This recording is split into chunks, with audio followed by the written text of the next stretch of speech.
Hello and welcome to the Condom and Lubricant Programming chapter of the MSMIT, a tool that offers practical guidance for implementing comprehensive HIV and STI programs for gay, bisexual and other men who have sex with men.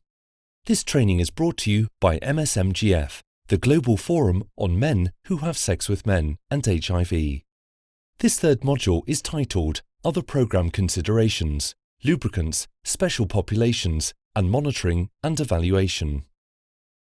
After completing this module, you should have a basic understanding of 1. Important considerations to keep in mind when planning and implementing lubricant programming. 2. Considerations for young MSM and male sex workers who service men. 3. Program management for condom and lubricant programming. And 4. Monitoring and evaluation of condom and lubricant programs. With these goals in mind, let's begin. We will begin this module by taking a closer look at lubricant programming. As we pointed out in Module 2, lubricants are an essential feature of healthy, empowering and affirming sex lives for many individuals.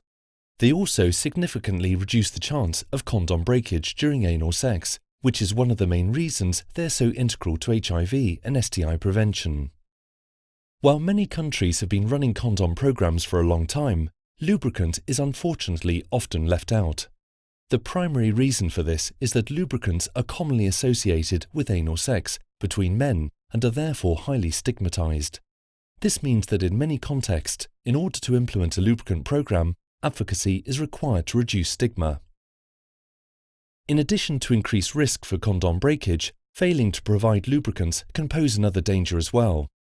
Research shows that in the absence of affordable and accessible condom-compatible lubricants, some individuals are more likely to use other types of lubricant, such as body lotion, soap, and cooking oil, which can very easily damage latex condoms and lead to breakage during sex.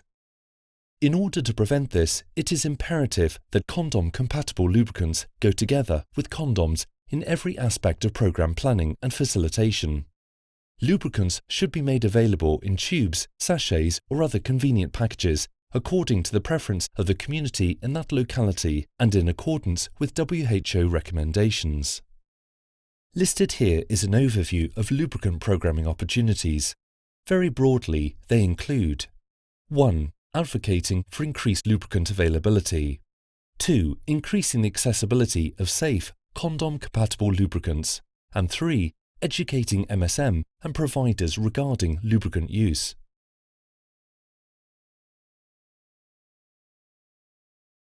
Given the high degree of stigma associated with lubricants, advocacy at the national and community levels is needed to ensure that affordable condoms and condom-compatible lubricants are made widely available nationally. This can be accomplished through instituting laws and policies that promote condom and lubricant use among MSM. Some examples are listed here.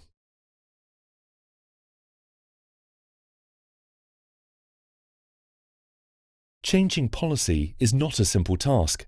Here you can see some example advocacy activities that can help to improve access to safe, affordable condoms and condom-compatible lubricants.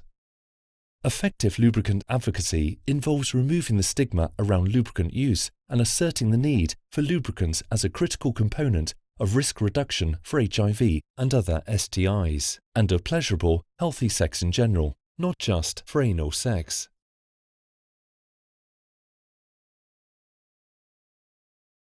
It is crucial to frame the message about increased lubricant access in terms that encompass the needs and concerns of the general population, in order to generate support from a wider range of constituents, policymakers, and private sector stakeholders. Take a moment to check your understanding. True or false? A number of household products can be used safely as lubricant substitutes. The answer is false. Body lotion, soap, and cooking oil can very easily damage latex condoms and lead to condom breakage during sex. There are two other considerations to keep in mind when planning and implementing condom and lubricant programming for special populations: young MSM and male sex workers who provide services to men. Let's begin by looking in more detail at young gay, bisexual and other men who have sex with men. Like the majority of processes outlined in this toolkit, programming for young men who have sex with men can only be effective if young MSM are involved in program design and execution from the very beginning. This is especially true with young MSM, as the first sexual experience can be complex. Family pressures, social exclusion, and homophobia may compromise their ability to negotiate protected sex with condoms and lubricant. Through focus groups, surveys, and unstructured interviews and meetings, young men who have sex with men can identify their own needs and preferences and shape programs to better address these. Once youth have participated in the initial program planning stages, they should be involved in executing the program as educators, outreach workers, and in day-to-day operations. Wherever possible, after school, part-time and full-time paid positions should be created for young people in condom and lubricant programming. Messages and instructional information should be presented in language and images that reflect the way young people actually express themselves. Beyond simply using youth-friendly language, it is important to provide physical meeting spaces or youth-exclusive drop-in centres in community settings wherever possible. Establishing consistent spaces where young people can safely gather, connect with mentors and community outreach workers, and confidentially access condoms and lubricant in an accepting environment can increase receptivity to condom and lubricant promotion. While safe spaces exclusively for young men who have sex with men and LGBT youth in general are necessary in most environments, it is just as important to ensure that mainstream youth-friendly spaces are inclusive of sexual and gender minorities. Now, let's consider male sex workers who provide services to men. The types of sexual services provided to men by male sex workers vary, and condom and lubricant distribution and promotion programs should take these differences into account and ensure that male sex workers have access to the commodities they need. Male sex workers should be served by community outreach workers who are themselves current or former sex workers in order to maximize understanding, minimize stigma and discrimination, and facilitate sharing ideas between the men and the community outreach workers.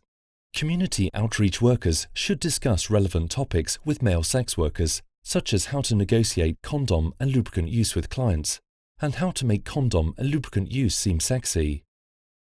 Effective condom and lubricant distribution for male sex workers relies on a harmonized approach to HIV programming among the health, commercial, and judicial sectors. Condoms and lubricants should be widely promoted and available in the commercial sector, particularly in convenience stores, small-scale vendors, and non-traditional outlets near entertainment areas. Most importantly, condoms and lubricant must be available in the locations where commercial sex takes place and where MSM gather to contact one another. When condoms and lubricants are more or less within arm's reach during a commercial sex act, it is much more likely that they will be used. Depicted here are a number of strategies for increasing condom and lubricant use among male sex workers and their clients. They include distributing condoms and lubricant strategically in locations convenient to male sex workers and clients, and to build skills with peer-to-peer education, including condom negotiation methods. We will conclude this module with an overview of condom and lubricant program management, monitoring, and evaluation. Managing condom and lubricant programs requires coordinating across a wide range of stakeholders. Please see the Program Management Systems and Effective HIV/STI Programs for MSM chapter of the MSMIT for an in-depth exploration of this topic. For the purposes of this module, we will present an overview of 5 levels of programming for condom and lubricant programs with example management roles and responsibilities for each. The levels are central, state or province, district or county, municipality and sub-municipality, and frontline workers. Rather than go through each and every role in detail, we will provide an overview of each level. You are encouraged to review each level in more detail later. Please also note that there are a number of activities that occur across all levels. The leadership of the National Condom and Lubricant Programme is situated at the central level. Roles include managing supply chain systems and logistics, conducting regular monitoring and evaluation, and conducting advocacy for the removal of laws that hinder condom and lubricant programming. At the state or province level, roles include management of condom and lubricant supply chains, police education on HIV prevention, and advocacy for supportive laws regarding carrying condoms and lubricants, and implementing media programs to destigmatize condom and lubricant use. At the district or county level, roles include management of condom and lubricant supply chains, and providing staffing and support for commodities distribution to lower levels. At the municipality and sub-municipality level, roles include training frontline workers in condom and lubricant promotion and education, condom and lubricant distribution, as well as advocacy and education. And finally, at the frontline worker level, roles include promoting condom and lubricant, education, distribution and reporting. Evaluating the effectiveness of condom and lubricant promotion and distribution with MSM supplements regular program monitoring. Depicted here are some sample indicators for measurement.